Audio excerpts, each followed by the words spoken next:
বুইলা যাও না, মুই তো আছি তোমার লগে। তুমি ওগা মাথা থেকে এক্সেল জাইরা ফালাই দাও। মানুষের জীবনে তো ইজ্ঞা হয় না, সেকালে তো মোর জীবনে বহুত হইছে। মুই কি মনে রাখছি? মুই তো বুইলা গেছি। দেখো বিজলি, জীবনে কিছু কিছু জিনিস আছে চাইলেই ভোলা যায় না, ইচ্ছা করলেই লুকানো যায় না। তাই আমি ভাবছি এখন থেকে নিজেরই সময় দিব। বর সব কিছু মাইনা যদি তুমি নিতে পারো তাইলে তুমি মোরে বিয়ে করতে পারো। ঠিক আছে, মুই রাজি। মুই এই বিয়া হতে রাজি আছি। তয় ছোটবেলায় তুমি মোরে যা দেছো, মুই কিন্তু তা শোধে আসলে ফেরত দিমু বাসর রাইতে। বিজলি দেখো, খেয়াল করে দেখো যে মুই কোনোদিন সুদ খাই না, আর তোমার যেটা দেশি মুই সেটা ভুল করছি। সেই আসলটা নিয়ে তো প্রশ্নই আসে না, সুদ তো অনেক দূরের কথা। আসি, ভালো থাকি। দেখা হইবে বাসর রাইতে।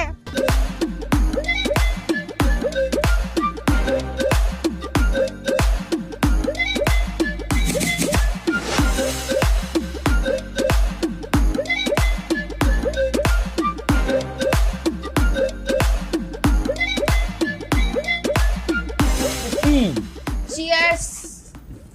আহ, তুই না মদ খাস? নে মদ খা। না প্রতি রাইতে মদ খাইতে হয়, আমার না প্রতি রাইতে মদ ছাড়া চলে না।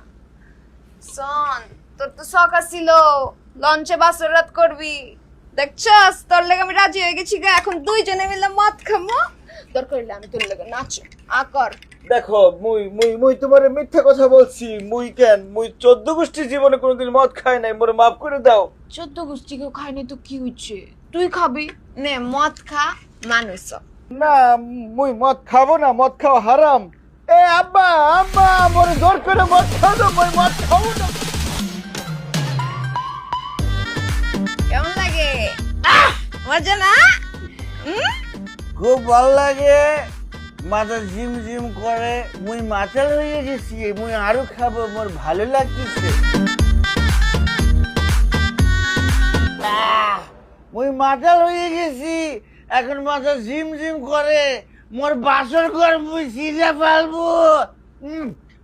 কি তুমি এমন করতেছো গলা?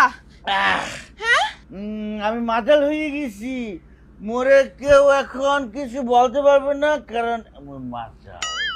এটার মধ্যে মদ ছিল না তো, এটার মধ্যে কোকা ছিল। তুমি কোক খামাতলামি করতেছো গলা? আমি তো তোমার লগে একটু অভিনয় করছি। অভিনয় করো আর যা খুশি চাই করো, মুই মাতাল, মুই সব কিছু করতে পারি। আরে এটা তো মদ। মুই সব কিছু করতে পারি এখন।